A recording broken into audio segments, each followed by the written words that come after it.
General K.T. Parnaik, Honorable Governor of Arunachal Pradesh, Sri Tesam Pongte, Honorable Speaker, Arunachal Pradesh Legislative Assembly, Sri Pema Khandu, Leader of the House, Honorable Chief Minister, Arunachal Pradesh, Sri Chawan Main, Honorable Deputy Chief Minister of Arunachal Pradesh, Sri Kardo Nigyor, Honorable Deputy Speaker, Arunachal Pradesh, Honorable Ministers, and distinguished members of this august House. When I looked at my left, I got a feel of comfort. Honorable members, when I sit in my chair in Rajya Sabha, on right side is the government, on the left side is the opposition. I find my wife sitting in the opposition today. And she, in every sense, is an opposition to me, an opposition that is constructive, an opposition that is guiding, an opposition that acts as your North Star and also your lighthouse. And same is about the opposition here. I carry a great message from this assembly on two counts. One, what an excellent soothing atmosphere. Technology is driving, technologically enabled. And I looked at the profile and contributions that the honorable members make. Arunachal Pradesh, if you look at its demographic composition, it will make you really very proud. I am indeed thrilled and absolutely in a mode to grab the invitation indirectly extended by Leader of the House, Honorable Chief Minister, that I should spend here much more time. Honorable Chief Minister, me and my wife, along with family, will do it.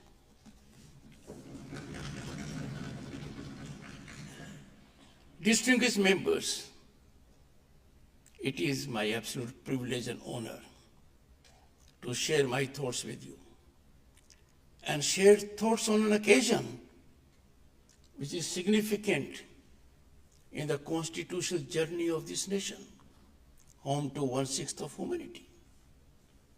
We now have entered the fourth quarter of the century of adoption of Indian Constitution. And we had in the Parliament a celebratory occasion for that. My maiden visit to the state was on a momentous occasion, and the occasion was its statehood celebration. That is in my memory and that of my wife. It was a spectacular display of tribal talent and resplendent culture. Time became a constraint, but we enjoyed every second of it. Honorable members, and particularly Honorable Chief Minister, we both, me and my wife, are looking forward to receiving the tribal artists who performed, but some of them could not on account of time constraint. We had extended an invitation to them and that they'll be our guests and will organize their performance in the Parliament Theatre. I'm sure this will happen soon enough. Honorable members, I extend a very warm invitation to all of you to visit Indian Parliament. This one is amazing. You will get another feel also. And that will be extremely delightful for me. I would be your host. I look forward to that in batches or whenever it is convenient And I will depute an officer who will be in touch with the Secretary of the Assembly so that Honorable Speaker is in the loop. I hope it does happen. I'm looking forward to that. And that interaction will be great. Another aspect I need to indicate to you, that we in Rajya Sabha have started an internship program where every member parliament nominates a person whom we train for 4 or 5 weeks in parliamentary practices. Prepare him or her to handhold a member parliament. I extend an invitation to this House through the Honorable Speaker that we will be happy to train 5 young persons, boys and girls, which you may send in batches, 5 at one time. And that will be a great experience for them, and they'll be able to handhold the members of the Assembly or members of the Parliament. Northeast captured imagination in particular in 90s, when there was formulation of a policy, look east. Honorable Prime Minister took it to the next level, the more functional level that could affect ground reality, be transformative, and that was Act East policy. I had the occasion as Governor of State of West Bengal for 3 years to see fruits of that policy. And this, coupled with friends, Department of Northeastern Region, and now a ministry, the importance and primacy that has been given to this area is absolutely a priority for the nation. This region, I would love to come many times. It is bountifully gifted by nature. Tribal culture, soothing people, their connectivity, crystal lakes, and they mirror what? Himalayan peaks, to ancient monasteries, hemming with timeless chants. And I would say this place is a paradise for tourists.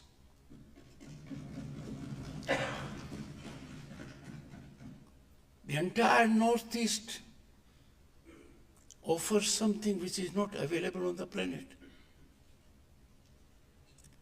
And the impact is being felt. Only last year, 1.19 crore tourists feasted themselves with the pristine beauty of this region, as also its rich culture. Honorable members, Northeast is streaming fast into national life. And this is with respect to development I am referring to. Now with 17 airports, 20 waterways, and deep digital penetration, I have seen it here with the Honorable Speaker conducting the proceedings. The region is developing with pace. The region's organic and natural farming offer a model for other states. Indigenous resources like bamboo, rubber, and what kind of a silk? I felt one when I went to the university. These are areas that offer enormous market opportunities. It is here I am reminded of what the Honorable Prime Minister said. Be vocal for local. One district, one product. And these honorable members has a great impact at the national level with our economy. Just imagine how much foreign exchange is lost when we import items that are avoidable. We import items that are made in this country, from carpets to furniture to electronics to toys and even kites, even diyas, even candles. If we take to Swadeshi, we will be doing 3 good services to the nation. 1, employment opportunities for our people will be generated. Draining of our foreign exchange will be curtailed and entrepreneurship will blossom. Friends, India is the largest functional democracy on the planet. Democracy matters to all of us. And therefore, I need to remind you that 2 important steps have been taken in last decade. One step was celebration of Constitution Day on 26th November, because it was in 1949 the adoption of the Constitution took place. This to remind our people and ourselves that we undertook on that day with a preamble that there will be justice, equality, fraternity for all. We need to fructify it on the ground. Constitution Day celebration will be a reminder to us that how precious Constitution is. In recent times, we have seen 2 important aspects emanating. 1, equality before law. It was there in the Constitution. It was not a ground reality. Some people had taken to themselves, arrogated themselves to a level that we are beyond the reach of law. They forgot how high you may be. The law is always above you. But now, everyone is being held accountable to law. Everyone is equal before law. Those who thought they are immune to law are getting the heat of it.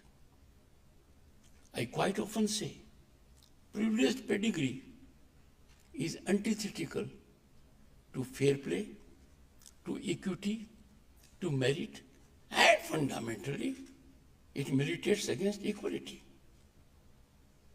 And that has now made exit. Thanks to our transformative technology, that there is now in governance transparency and accountability. Corruption has been neutralized, and neutralized by technology. Because now transfer of money takes place digitally, directly. There is no human interface in between. Nobody is required to leverage that you get a benefit.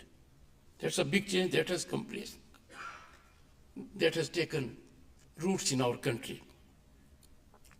The other day, which we celebrate, is a day that's more critical, that reminds us, the reminder is horrific. Emergency was imposed in this country. For 21 months, people who loved the nation, who loved democracy, who breathed nationalism, and many of them were freedom fighters, were put behind jail. No access to justice, no freedom rights for them. High courts came up to the occasion, 9 in number, that emergency cannot put on hold fundamental rights of the people. The highest court of the land, the Supreme Court, caved in. It held otherwise. It was a litmus test for Supreme Court. It's a failure, it will never be able to come out of it. And we suffered emergency. The present generation, I see on the right in the gallery, is not aware of it. how tough it was when newspapers went without editorial, when censorship was complete, where you could not breathe freedom. And therefore, June 25 has been declared to be remembered as Constitution Hatya Divas. I'm sure members of the Assembly will take note of it. And the celebration of these two events has to be with education being spread. It is only with the knowledge of what happened in the past that we can be in cautionary mode. Friends, our guiding principle has to emanate from the preamble of the Indian Constitution. That's a great unifying force. It helps the largest democracy take the boldest of decisions.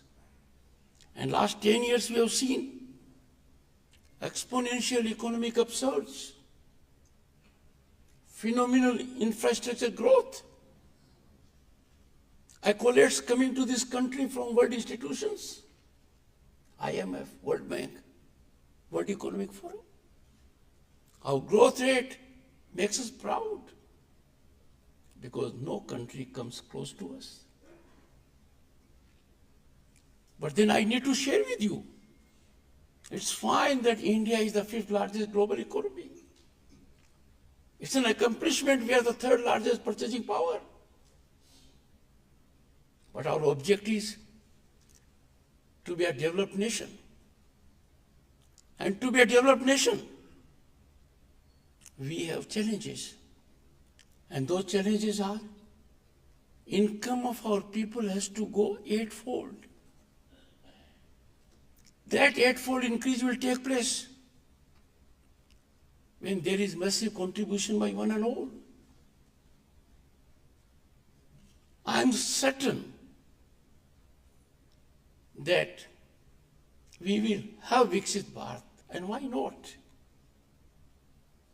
India as a nation was at peak of the world for several centuries, having global economy share of 1/3 or 1/4.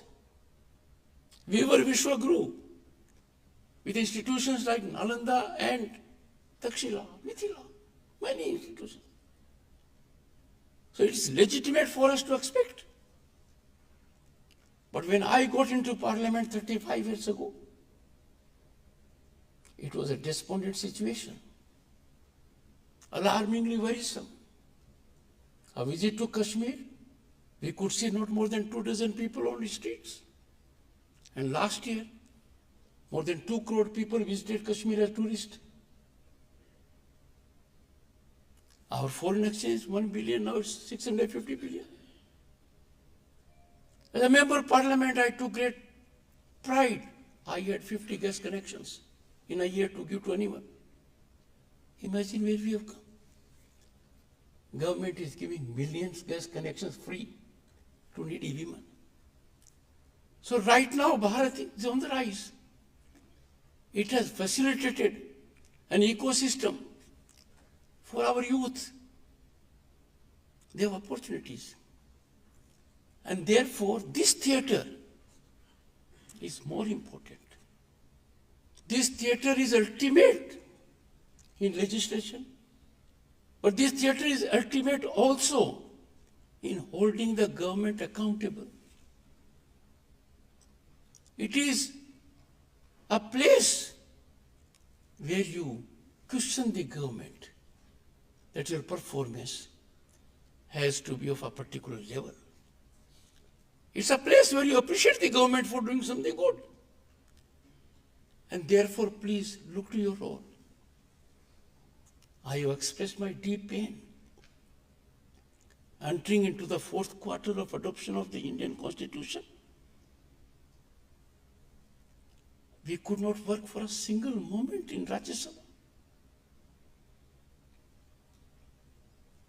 My head is in shame. We cannot afford this kind of a spectacle in a country that is mother of democracy, the largest democracy. How we can sacrilege democracy? How can we go against the spirit of the Constitution? How can we afford to walk out of our obligations? I'm happy to know your assembly is otherwise. It's a shining example, a beacon of hope. I carry a very sound, worthwhile message from this place. Because we cannot have a position, irretrievable, confrontational stance. We don't have enemies in the country. We have differences. Our political parties have to understand that ultimately interest of all converges in nation prospering, in nationalism blossoming.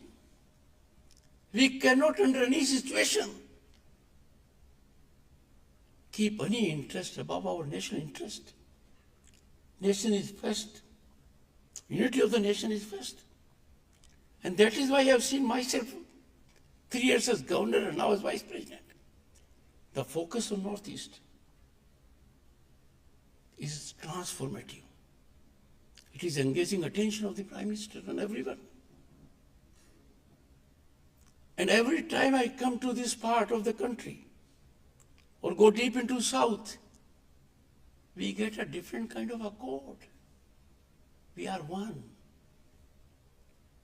We don't have to be one because we know each other's language. We are one because we belong to this great nation. Honorable members,